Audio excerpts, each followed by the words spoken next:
Magandang araw sa inyong lahat. Ngayon, pag-uusapan natin ang dalawang napakahalagang paksa sa negosyo, change at diversity. Isipin ninyo ito. Nakaranas na ba kayo ng malaking pagbabago sa buhay ninyo? Halimbawa, lumipat ng bagong paaralan, nagkaroon ng bagong cellphone o natuto ng bagong skill. Sa una, baka nakaramdam kayo ng hindi komportable o takot. Ganyan din ang nangyayari sa mga organisasyon kapag may mga pagbabago. Ang diversity ay nangangahulugang bawat tao ay magkakaiba. Tulad sa isang classroom kung saan ang mga estudyante ay may iba't ibang personality, background at talent. Ang mga workplace din ay may mga taong lahat ay unique. Bakit magkaugnay ang dalawang ito? Dahil kapag ang isang kumpanya ay gustong magkaroon ng pagbabago, kailangan muna nitong maunawaan ang mga tao nito. Kung hindi mo naiintindihan kung paano mag-isip at kumilos ang iyong mga empleyado, napakahirap na magtagumpay sa pagbabago. Mahalagang punto, ang change at diversity ay magkaugnay. Upang mapamahalaan ng maayos ang pagbabago, dapat nating maunawaan at igalang ang mga pagkakaiba ng mga tao. Pag-unawa sa mga batayang konsepto, organizational change, anumang pagbabago sa tao, estruktura, o teknolohiya sa mga organisasyon, dulot ng panlabas o panloob na puwersa, organizational diversity, ang iba't ibang pagkakaiba ng mga individual na nagpapakita kung paano sila magkakaiba at magkakatulad sa isa't isa. Detalyadong paliwanag. Hatiin natin ang mga importanteng terminong ito sa pinakasimpleng paraan. Organizational change, ibig sabihin nito, anumang oras na may binago o binago sa isang kumpanya. May tatlong pangunahing bagay na pwedeng magbago. Mga tao, pwedeng magbago ang mga empleyado sa pamamagitan ng bagong training, pagbabago ng kanilang trabaho, o kaya'y pag-hire ng bagong tao. Estruktura, ito ay tungkol sa kung paano nakaayos ang kumpanya. Halimbawa, kung sino ang nagre-report kanino, paano nabubuo ang mga team, o paano nakaayos ang mga departamento. Teknolohiya, kasama dito ang mga bagong computer, software, makina, o paraan ng paggawa ng trabaho.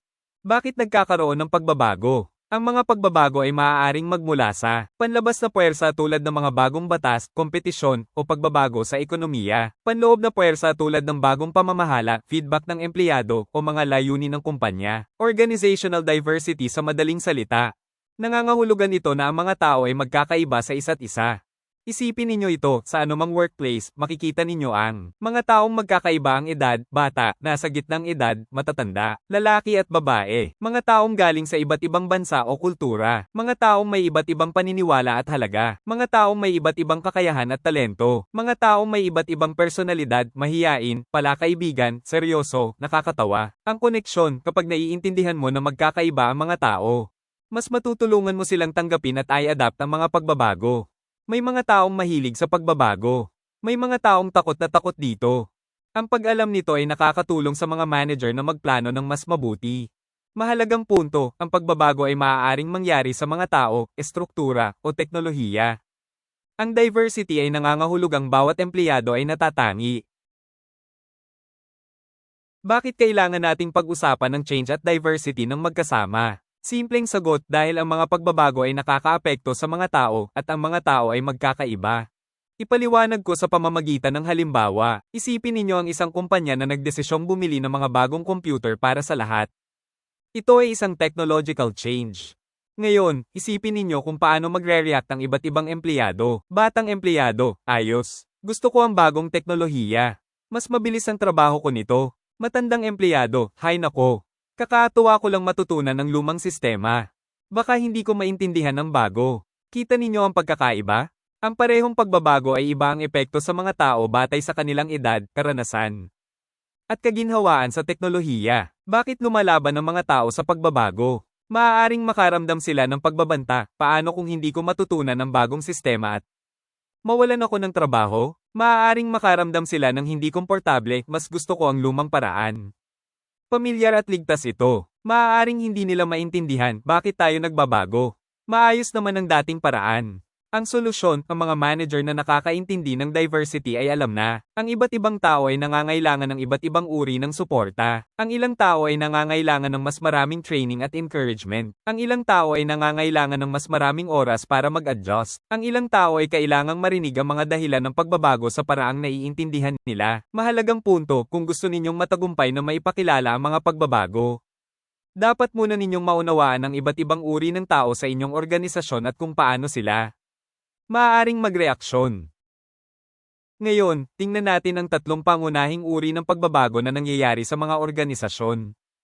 Isipin ninyo ang mga ito bilang tatlong magkakaibang button na maaaring pindutin ng isang manager upang mapabuti ang kumpanya. Isipin ninyo ito tulad ng pagsasaayos ng bahay. Pagbabago sa tao katumbas pagsasanay sa pamilya na gumamit ng mga bagong gawi. Pagbabago sa estruktura katumbas pagsasaayos ng mga kwarto at kasangkapan. Pagbabago sa teknolohiya katumbas pag-install ng mga bagong appliances at smart devices. Pagbabago sa tao. Ito ay tungkol sa pagtulong sa mga empleyado na maging mas mahusay na bersyon ng kanilang sarili. Halimbawa, pagtuturo sa mga customer service representative kung paano mahinahong humawak ng galit na customer. Ito ang pinakamahirap na uri ng pagbabago dahil hinihiling mo sa mga tao na baguhin ang kanilang mga gawi at ugali. Pagbabago sa estruktura. Ito ay tungkol sa pagbabago kung paano nakaayos ang kumpanya. Halimbawa, paggawa ng bagong departamento, pagbabago ng sino ang namamahala kanino, o pagsasaayos ng mga team. Ito ay tulad ng pagsasaayos ng kasangkapan, binabago nito kung paano nakikipag-ugnayan at nagtutulungan ng mga tao. Pagbabago sa teknolohiya. Ito ay tungkol sa mga bagong kasangkapan, makina, o software. Halimbawa, paglipat mula sa papel na record patungo sa computer database. Ito kadalasan ang pinakamadaling uri ng pagbabago na ipatupad dahil ang teknolohiya ay hindi lumalaban sa pagbabago, ang mga tao ang lumalaban. Mahalagang punto, maaaring baguhin ng mga organisasyon ang kanilang mga tao, estruktura, o teknolohiya. Kadalasan, kailangan nilang baguhin ang lahat ng tatlo. Bakit ang pagbabago sa tao ang pinakamahirap? Isipin ninyo ang inyong sariling mga gawi. Sinubukan na ba ninyong itigil ang pagkagat ng kuko, gumising ng mas maaga o mag-ehersisyo ng mas madalas? Masakit. Ang pagbabago sa mga tao sa organisasyon ay ganun din kahirap dahil hinihiling mo sa kanila na baguhin ang mga bagay na ginagawa nila sa loob ng maraming taon. Ano ba talaga ang nagbabago sa tao? Ugali. Kung paano nararamdaman ng isang tao ang isang bagay. Halimbawa, mula sa ayoko ng mga meeting patungo sa nakakatulong ang mga meeting para mas mahusay tayong mag-communicate. Halaga. Kung ano ang pinaniniwalaan ng isang tao na mahalaga. Halimbawa, mula sa mas mabuting mag-isa lang magtrabaho patungo sa mas epektibo ang pagtutulungan, kagustuhan at pangangailangan kung ano ang ninanais ng mga tao. Halimbawa, mula sa gusto ko ng mas malaking opisina patungo sa gusto ko ng mas flexible na oras. Inaasahan kung ano ang iniisip ng mga tao na dapat mangyari. Halimbawa, mula sa inaasahan kong mapromote ako bawat 2 taon patungo sa inaasahan kong lumago ang aking mga kasanayan, pananaw, kung paano nakikita ng mga tao ang mga bagay. Halimbawa, mula sa hindi kami pinapahalagahan ng pamamahala patungo sa pinahahalagahan ng pamamahala ang aming mga suhestyon. Pag-uugali, kung ano ang aktwal na ginagawa ng mga tao.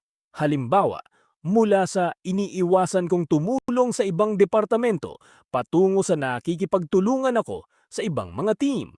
Paano binabago ng mga kumpanya ang tao? Gumagamit sila ng tinatawag na organizational development, OD techniques, team building, mga aktibidad na tumutulong sa mga team na magtrabaho ng mas mahusay ng magkasama, tulad ng trust falls o group problem solving, sensitivity training, pag-aaral na maunawaan at igalang ang damdamin ng iba, intergroup development, pagtulong sa iba't ibang departamento na magkaintindihan, process consultation, isang eksperto ang nagmamasid at nagbibigay ng payo kung paano gumagana ang mga team survey feedback, pagtatanong sa mga empleyado ng kanilang opinyon at paggamit ng impormasyong iyon upang gumawa ng mga pagbabago. Mahalagang punto, ang pagbabago sa tao ang pinakamahirap na uri ng pagbabago dahil kabilang dito ang mga gawi, damdamin, at paniniwala na matagal ng hawak ng mga tao. Ano ang estruktura sa isang organisasyon? Isipin ninyo ang isang organisasyon tulad ng katawan ng tao. Buto ay katumbas ng ang estruktura, kung paano magkakaugnay ang lahat. Kalamnan ay katumbas ng ang mga taong gumagawa ng trabaho. Utak ay katumbas ng ang pamamahala na gumagawa ng desisyon. Kapag binago ng isang kumpanya ang estruktura nito, parang inaayos ang kalansay. Unawain natin ang bawat bahagi sa pamamagitan ng simpleng mga halimbawa. Isa, work specialization. Kung sino ang gumagawa ng ano. Dati, isang tao ang gumagawa ng lahat. Ngayon, ang mga tao ay dalubhasa sa mga tiyak na gawain. Halimbawa, sa halip na isang tao ang humahawak sa lahat ng customer service, ang isang tao ay humahawak ng reklamo, at ang isa naman ay humahawak ng mga bagong order. Dalawa, departmentalization. Kung paano pinagsasama-sama ang mga trabaho. Dati, lahat ay nagtatrabaho sa isang malaking grupo. Ngayon, ang mga tao ay pinagsasama ayon sa tungkulin. Halimbawa, marketing department, sales department, HR department, lahat hiwalay. Tatlo, chain of command, kung sino ang nagre-report kanino. Dati, lahat ay nagre-report sa boss. Ngayon, may mga manager, supervisor at team leader. Halimbawa, isang team leader ang nagre-report sa manager na nagre-report sa director 4. Span of control, kung ilang tao ang pinamamahalaan ng isang manager. Dati, isang manager ang nangangasiwa sa 100 tao. Sobrang dami. Ngayon, isang manager ang nangangasiwa sa 10 hanggang 15 tao. Kayang-kaya. Halimbawa, isang school principal kumpara sa isang classroom teacher. 5. Centralization, kung sino ang gumagawa ng desisyon. Dati, lahat ng desisyon ay ginagawa ng top management. Ngayon, ang mga desisyon ay ginagawa sa mas mababang antas. Halimbawa, ang mga store manager ay maaaring magdesisyon sa mga discount nang hindi nagtatanong sa headquarters 6. Formalization, kung ilang alituntunin ang umiiral. Dati, kaunting nakasulat na alituntunin. Ngayon, maraming nakasulat na pamamaraan. Halimbawa, pagkakaroon ng detalyadong employee handbook kumpara sa pagsasabi lang sa mga tao ng dapat gawin 7. Job redesign, pagbabago sa kung ano ang kasama sa isang trabaho. Dati, nakakabagot, paulit-ulit na trabaho. Ngayon, trabaho na may iba't ibang uri at hamon. Halimbawa, ang isang assembly line worker ay tumutulong din sa quality control. Mahalagang punto. Ang pagbabago sa estruktura ay tulad ng pagsasaayos ng kasangkapan. Binabago nito kung paano nakikipag-ugnayan at nagtutulungan ang mga tao. Ano ang technological change? Sa madaling salita, ito ay kapag ang isang kumpanya ay nagsimulang gumamit ng mga bagong kasangkapan, makina, o paraan ng paggawa ng mga bagay. Ito kadalasan ang pinakamadaling uri ng pagbabago dahil ang mga makina ay hindi nagrereklamo o lumalaban. Ang mga tao ang gumagawa niyan. Mga uri ng technological changes. Una, mga proseso at pamamaraan ng trabaho. Dati, nagsusulat ang mga empleyado ng lahat sa papel. Ngayon, gumagamit ang mga empleyado ng computer at tablet. Halimbawa, ang mga doktor na lumilipat mula sa papel na chart patungo sa electronic health records. 2. Bagong kagamitan at kasangkapan sa trabaho. Dati, gumagamit ng typewriter. Ngayon, gumagamit ng computer na may word processor. Halimbawa, ang mga construction worker na gumagamit ng power tools sa halip na hand tools. 3.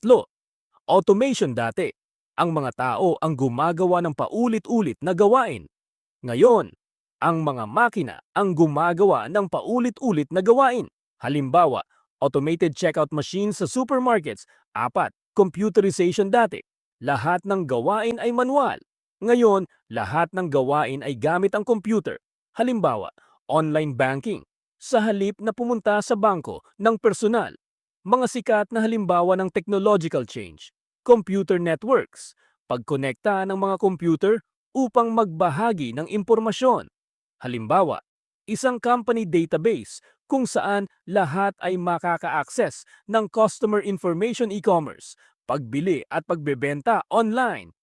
Halimbawa, Amazon, Shopee, Lazada, pamimili ng hindi umaalis ng bahay, virtual workers, mga taong nagtatrabaho mula sa bahay gamit ang teknolohiya.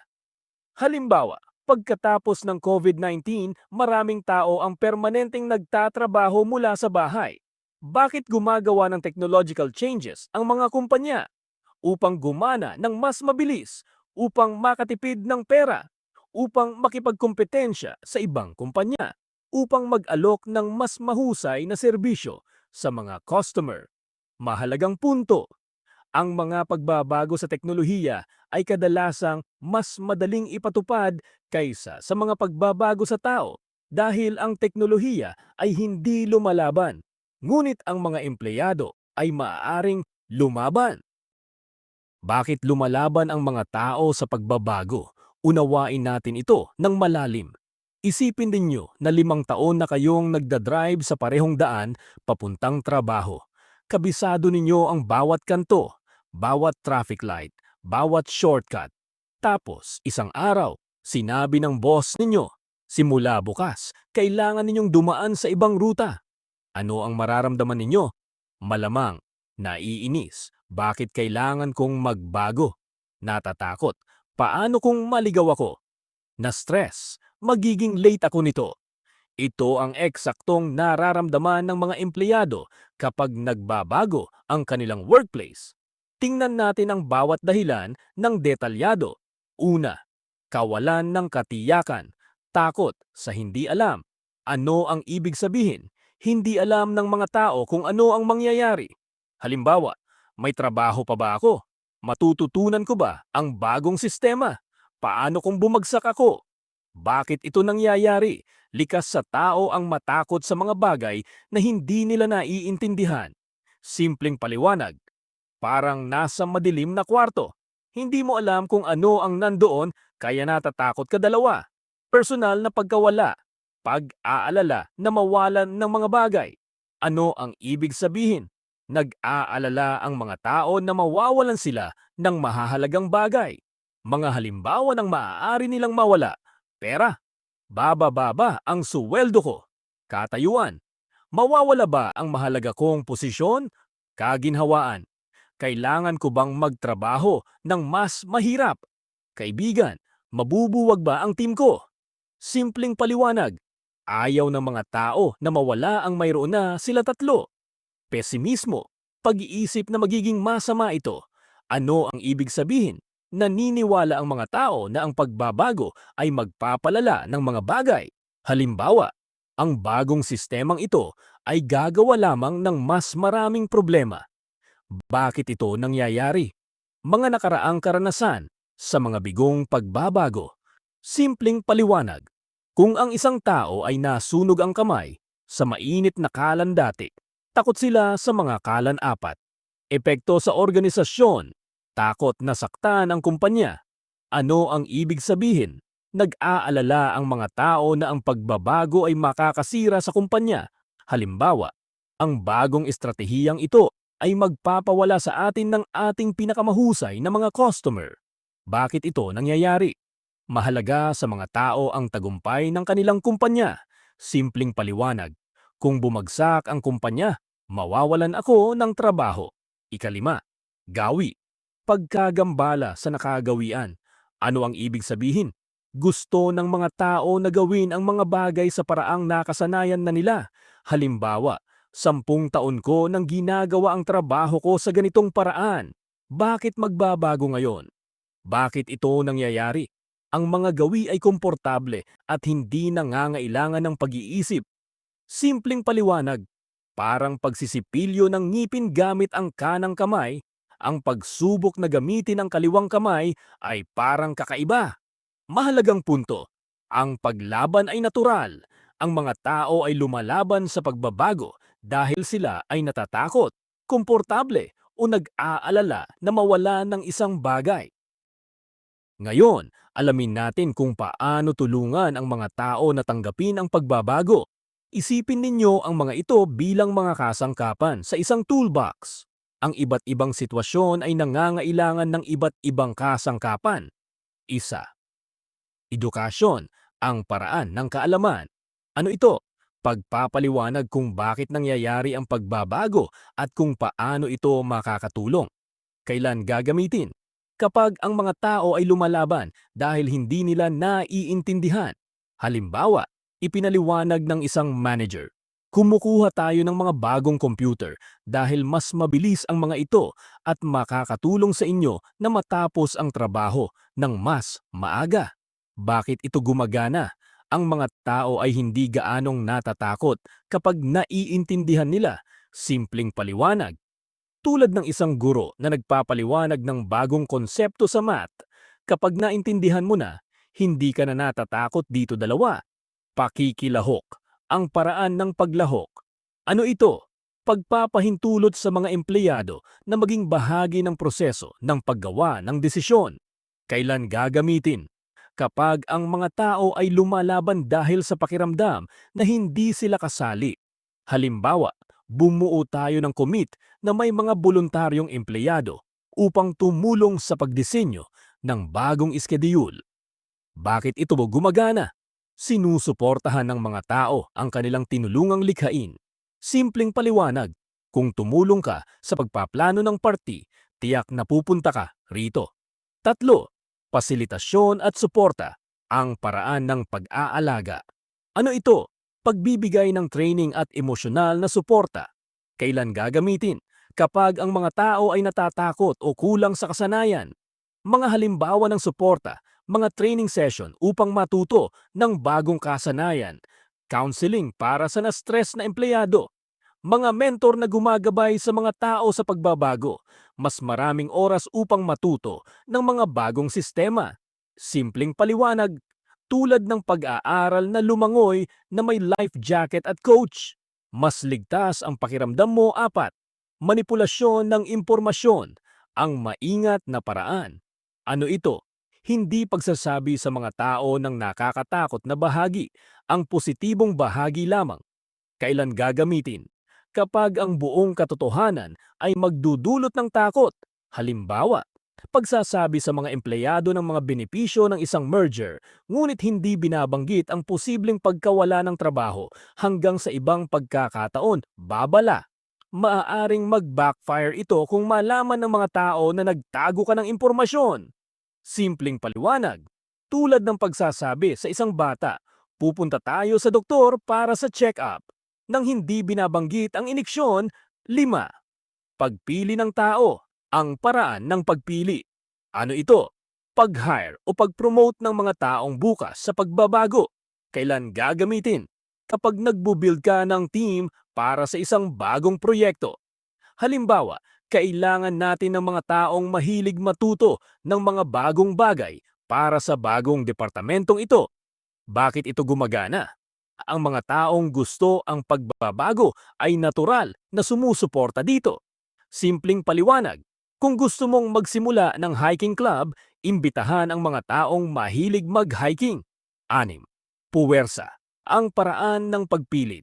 Ano ito? Paggamit ng mga banta o puwersa upang tanggapin ng mga tao ang pagbabago. Kailan gagamitin? Lamang kung talagang kailangan at ang lahat ng iba pang paraan ay nabigo. Mga halimbawa, tanggapin ang bagong sistema o tatanggalin ka sa trabaho. Gawin ito sa ganitong paraan o haharap sa disciplinary action. Bakit ito mapanganib? Lumilikha ito ng sama ng loob at galit. Simpleng paliwanag, tulad ng pagbabanta na i-ground ang isang teenager kung hindi sila maglilinis ng kwarto. Gumagana ito pero magagalit sila. Mahalagang punto, gamitin muna ang edukasyon, pakikilahok at suporta. Gamitin lamang ang puwersa bilang pinakahuling paraan. Bakit mahalaga ang timing? Isipin ninyo na sinusubukan ninyong hikayatin ang inyong mga magulang na bilhan kayo ng alagang aso. Kailan ang pinakamagandang oras upang magtanong kapag sila ay nasa mabuting kalooban o pagkatapos nilang magkaroon ng masamang araw sa trabaho? Hindi! Ganyan din sa mga organisasyon. Napakahalaga ng timing ng pagbabago. Sitwasyon isa, pagdating ng bagong leader. Ano ang nangyayari? Isang bagong CEO, manager o supervisor ang nagsisimulang magtrabaho. Inaasahan ng mga empleyado ang mga pagbabago. Ang mga bagong leader ay nakikita bilang sariwa at may kakayahan. Bakit ito magandang panahon para sa pagbabago? Ang mga tao ay handa na para sa mga pagbabago. Ang bagong walis ay laging matinik. Inaasahan ng mga tao na ang mga bagong leader ay gagawa ng pagbabago. Gusto ng mga tao na gumawa ng magandang impresyon sa mga bagong boss. Halimbawa, lumang manager, kailangan nating baguhin ang ating sistema. Mga empleyado, bakit? Ayos naman ito. Bagong manager, kailangan nating baguhin ang ating sistema. Mga empleyado, sige, ikaw ang boss. Tingnan natin kung ano ang kaya mo. Sitwasyon dalawa, mga sitwasyon ng krisis. Ano ang nangyayari? Ang kumpanya ay nahaharap sa isang problema. Mga halimbawa, malaking pagkalugi sa pinansya, pagkawala ng mga customer, pagkabigo ng produkto. Bakit ito magandang panahon para sa pagbabago? Ang mga tao ay natatakot at gusto ng mga solusyon. Mas handa silang subukan ang mga bagong bagay. Wala nang mawawala na saloobin. Halimbawa, normal na sitwasyon. Subukan natin ang isang bagong marketing strategy. Mga tao, hindi. Gumagana naman ang luma. Sitwasyon ng krisis. Bumaba ang ating benta ng 50%. Subukan natin ang isang bagong marketing strategy. Mga tao, sige, kailangan nating gumawa ng isang bagay. Bakit gumagana ang mga sitwasyong ito? Isipin ninyo ito tulad nito. Bagong leader ay katumbas ng tulad ng bagong guro. Mas nakikinig ang mga estudyante. Krisis ay katumbas ng tulad ng apoy sa kusina. Handa ang lahat na patayin ito sa anumang paraan. Mahalagang punto, huwag lamang tumuon sa ano ang babaguhin. Isipin din ang kailan ito babaguhin. Ang magandang timing ay nagpapadali sa pagbabago. Ano ang organizational culture? Ang organizational culture ay tulad ng pagkatao ng isang kumpanya. Ito ay ang paraan ng paggawa natin ng mga bagay dito. Ang hindi nakasulat na mga alituntunin, ang mga tradisyon at gawi. Halimbawa, kultura ng Google, casual, masaya, makabago, beanbags, libreng pagkain, creative freedom. Kultura ng isang law firm, formal, seryoso, tradisyonal, suits, opisina, mahigpit na alituntunin. Bakit napakahirap baguhin ang kultura? Dahil ang kultura ay hindi nakikita ngunit makapangyarihan. Ito ay tulad ng pagsubok na baguhin ang hangin sa isang silid. Hindi mo ito makita ngunit nararamdaman mo ito. Hakbang isa, itakda ang tono sa pamamagitan ng pag-uugali ng pamamahala. Ano ang ibig sabihin nito? Ang mga leader ay dapat kumilos sa paraang gusto nilang kumilos ang iba.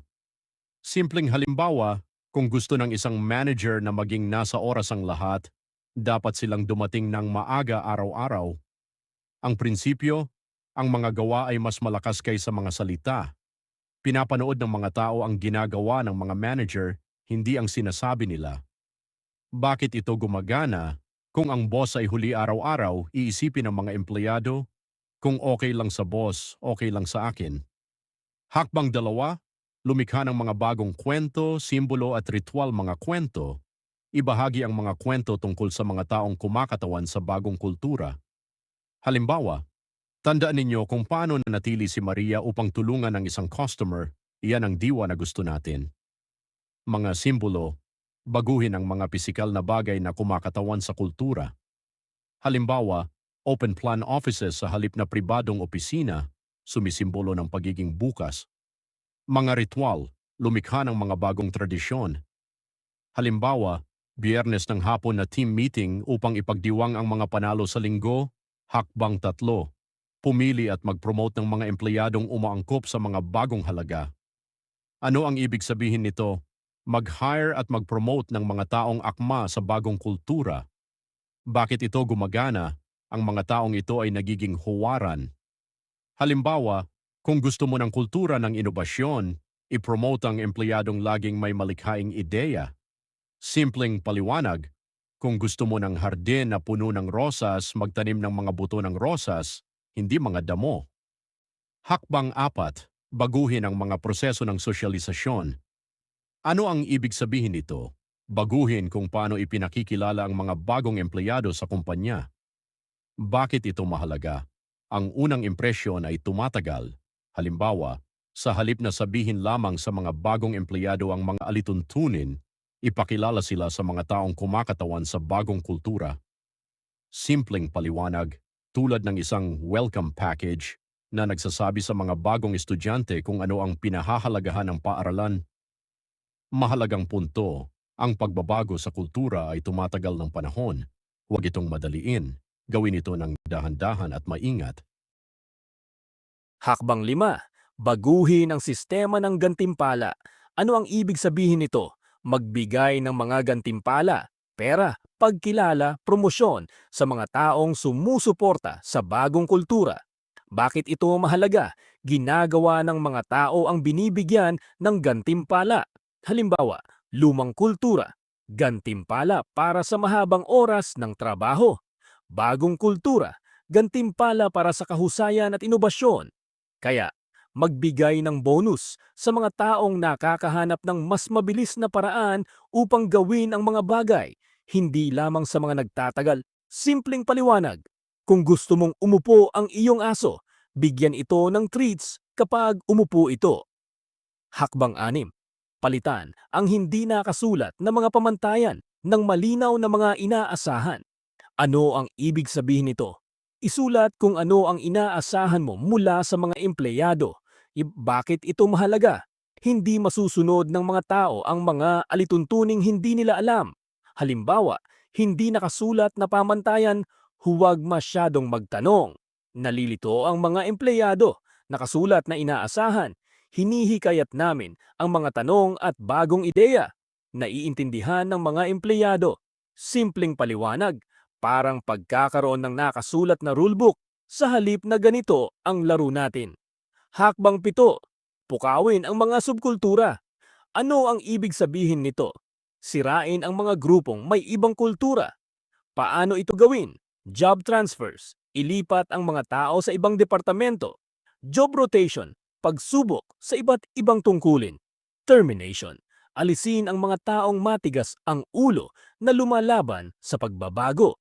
Halimbawa, kung ang marketing department ay may ibang kultura kaysa sa iba pang bahagi ng kumpanya, ilipat ang ilang marketing people sa ibang departamento. Simpleng paliwanag. Kung ang isang bahagi ng hardin ay may masyadong maraming damo, kailangan mong alisin ang mga damo o ihiwalay ang mga ito sa mabubuting halaman. Hakbang 8. Bumuo ng pinagkasunduan.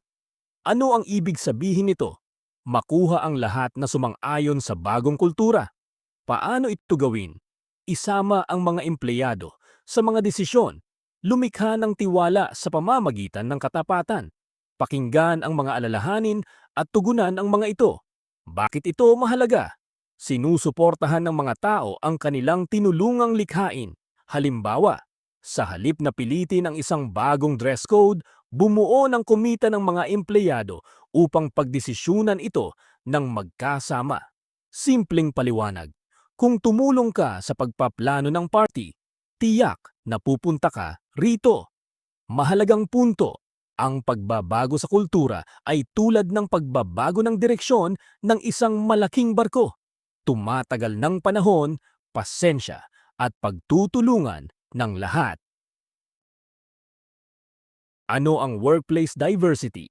Ang workplace diversity ay nangangahulugan lamang na bawat empleyado ay naiiba sa bawat ibang empleyado. Walang dalawang tao na eksaktong magkapareho. Tingnan natin ang lahat ng paraan na maaaring magkaiba ang mga tao. Una, edad. Mga batang manggagawa, 20 hanggang 30, kadalasan ay tech-savvy, masigla, maaaring kulang sa karanasan. Mga manggagawa sa gitnang edad, 40 hanggang 50. May karanasan, matatag, maaaring lumaban sa pagbabago, matatandang manggagawa, 60 plus. Maraming karunungan, maaaring may lumang pamamaraan. Halimbawa, ang isang kumpanya ay maaaring may 22 taong gulang na intern at 65 taong gulang na CEO dalawa. Kasarian to lalaki, babae at non-binary na mga tao. Halimbawa, noong nakaraan, karamihan sa mga CEO ay lalaki. Ngayon, mas maraming babae at iba't ibang tao ang nasa pamumuno. 3. Pisikal na kakayahan mga taong may kapansanan. Pisikal, visual, pandinig at iba pa. Mga taong walang kapansanan. Halimbawa, ang isang kumpanya ay maaaring may mga empleyadong gumagamit ng wheelchair, bulag o bingi. Mahalaga, ang mga kumpanya ay dapat magbigay ng mga akomodasyon, rampa, screen readers, sign language interpreters. 4. Etnisidad at lahi. Mga taong mula sa iba't ibang bansa at kultural na pinagmulan. Halimbawa, ang isang kumpanya sa Pilipinas ay maaaring may Pilipino, Chino, Indian at Amerikanong empleyado. 5. Magahalaga at paniniwala. Iba't ibang relihiyon, Catholic, Muslim, Buddhist at iba pa. Iba't ibang pananaw sa politika. Iba't ibang moral na halaga. Halimbawa, ang ilang empleyado ay maaaring mangailangan ng prayer breaks. Ang iba naman ay hindi kumakain ng ilang pagkain-anim. Personalidad introverts. Tahimik, palaisip, mas gustong mag-isa extroverts. Palakaibigan, madaldal, mas gustong magtrabaho sa grupo mga malikhaing tao. Nag-iisip sa labas ng kahon mga analitikal na tao. Gusto ang datos at istruktura. Halimbawa, ang isang marketing team ay maaaring may parehong creative designers at analytical data analysts. Bakit mahalaga ang diversity? Positibo. Ang iba't ibang pananaw ay nagdudulot ng mas magagandang ideya. Negatibo. Ang pagkakaiba ay maaaring magdulot ng hindi pagkakaunawaan at alitan. Mahalagang punto, ang diversity ay hindi lamang tungkol sa lahi o kasarian. Kabilang dito ang lahat ng paraan na naiiba ang mga tao sa isa't isa. Ang diversity ay may dalawang panig. Ang magandang panig. Iba't ibang ideya ay nagdudulot ng mas magagandang solusyon. Iba't ibang pananaw ay nagdudulot ng inobasyon. Iba't ibang kasanayan ay nagdudulot ng mas malalakas na team. Halimbawa, ang isang team na puro engineer ay maaaring bumuo ng teknikal na perpektong produkto. Ngunit ang isang team na may engineers, designers at marketers ay bumubuo ng produkto na gustong gamitin ng mga tao. Ang masamang panig, hindi pagkakaunawaan, alitan. Iba't ibang halaga, hindi pagkakasundo estereotipo, hindi patas na pagtrato. Halimbawa, maaaring isipin ng isang matandang empleyado na ang isang batang empleyado ay tamad dahil iba ang kanilang paraan ng pagtatrabaho. Paano hinahandle ito ng mga kumpanya? Paraan A. Hikayatin ang pagtanggap sa kultura ng organisasyon. Ano ang ibig sabihin nito? Lahat ay sumusunod sa pangunahing halaga ng kumpanya. Bakit ito nakakatulong? Lumilikha ng pakiramdam ng pagkakaisa. Halimbawa, halaga ng kumpanya, igalang ang lahat, anumang pagkakaiba. Lahat ay dapat tratuhin ang isa't isa ng may paggalang. Lumilikha ito ng iisang pamantayan. Paraan. B. Hikayatin ang pagtanggap sa pagkakaiba. Ano ang ibig sabihin nito? Ipinagdiriwang ng mga tao ang nagpapakabukod tangi sa bawat isa. Bakit ito nakakatulong? Pakiramdam ng mga tao ay pinahahalagahan sila kung sino sila. Halimbawa, payagan ang mga Muslim na empleyado ng prayer breaks. Ipagdiwang ang iba't ibang kultural na holiday. Hayaan ang mga empleyado na ipahayag ang kanilang personalidad. Pagbabalans ng dalawang paraan. Isipin ninyo ito tulad ng isang classroom. Paraan. A. Lahat ay sumusunod sa parehong alituntunin ng paaralan. Pagkakaisa. Paraan B. Lahat ay maaaring magsuot ng kanilang sariling damit. Individualidad. Pinakamahusay na paraan. Pareho. Sundin ang alituntunin ng paaralan at ipahayag ang iyong sariling estilo. Ang sikreto sa tagumpay, kailangan ng mga kumpanya ng iisang kultura, paraan A. Pero kailangan din na nilang igalang ang pagkakaiba, paraan B. Mahalagang punto, ang mahusay na pamamahala ng diversity ay nagbabalanse ng pagkakaisa, iisang halaga, at individualidad, paggalang sa pagkakaiba. Ngayon, tingnan natin ang mga praktikal na paraan upang mapamahalaan ng mga kumpanya ang diversity ng matagumpay. Estratehiya isa, mga training program. Ano ang ginagawa ng training? Nagtuturo sa mga tao tungkol sa iba't ibang kultura. Tumutulong sa mga tao na makilala ang kanilang sariling bias. Ipinapakita ang halaga ng magkakaibang pananaw. Mga halimbawa ng paksa, cultural awareness, pag-aaral tungkol sa iba't ibang holiday, tradisyon at estilo ng komunikasyon.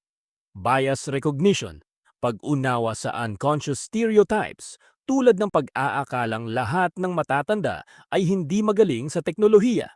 Inclusive language, paggamit ng mga salitang kasama ang lahat, tulad ng people with disabilities sa halip na disabled people. Bakit nakakatulong ang training? Hindi mababago ng mga tao ang hindi nila alam. Ang kaalaman ay nakakabawas ng takot sa pagkakaiba. Ang pagkakaintindihan ay lumilikha ng pagkakaisa. Simpleng paliwanag, tulad ng pag-aaral na magluto ng iba't ibang lutuin. Kapag naintindihan mo ang mga sangkap, mas na-appreciate mo ang pagkain. Estratehiya dalawa, mga support group. Ano ang ginagawa ng support groups? Lumilikha ng ligtas na espasyo para sa mga taong may parehong karanasan, nagbibigay ng emosyonal na suporta, tumutulong sa mga tao na hindi makaramdam ng pag-iisa. Mga halimbawa, Women's Leadership Group, Young Professionals Network, Parents Support Group, International Employees Club. Bakit nakakatulong ang support groups? Pakiramdam ng mga tao ay naiintindihan sila ng mga katulad nila. Maaari nilang ibahagi ang mga hamon at solusyon. Bumubuo sila ng pagkakaibigan at network. Simpleng paliwanag, tulad ng isang support group para sa mga taong nag-aaral ng English, nagbabahagi kayo ng mga hirap at nagtutulungan. Estratehiya tatlo, bawasan ang estereotipo. Ano ang stereotyping? Paggawa ng hindi patas na pagpapalagay tungkol sa mga tao batay sa kanilang grupo. Halimbawa, ang mga babae ay hindi magaling sa math. Hindi totoo. Halimbawa, ang mga matatandang manggagawa ay hindi marunong ng teknolohiya. Hindi totoo. Paano bawasan ang stereotyping? Hatulan ang mga individual, hindi ang mga grupo.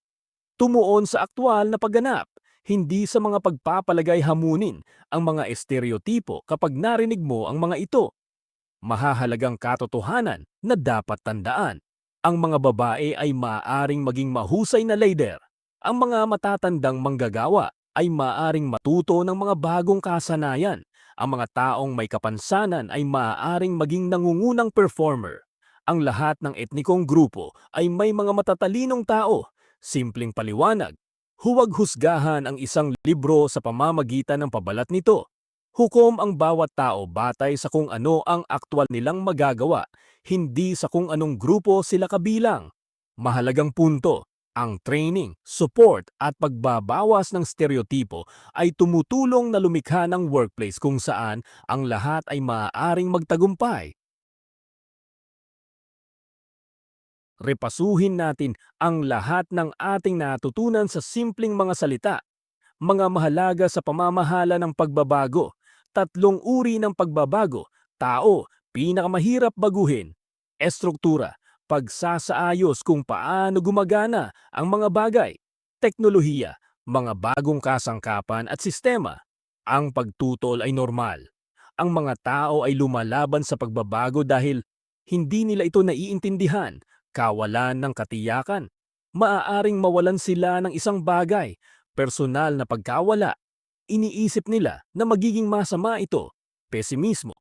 Komportable sila sa lumang paraan, gawi. Paano haharapin ang pagtutol? Turuan ang mga tao, hayaan silang lumahok, suportahan sila, pumili ng mga taong gusto ang pagbabago. pilitin lamang ang pagbabago bilang huling paraan. Mahalaga ang timing. Ang mga bagong leader ay magandang panahon para sa pagbabago. Ang mga krisis ay magandang panahon din para sa pagbabago. Ang pagbabago sa kultura ay mabagal, tumatagal ng panahon. Ang mga leader ay dapat magtakda ng halimbawa, gantimpalaan ang bagong kultura. MG ang mahalaga sa pamamahala ng diversity. Ang diversity ay nasa lahat ng dako. Edad, kasarian, kakayahan, etnisidad, halaga, personalidad. Bawat workplace ay may magkakaibang tao. Ang diversity ay may dalawang panig.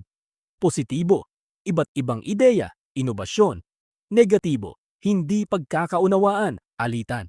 Paano pamahalaan ang diversity? Training upang maunawaan ang pagkakaiba.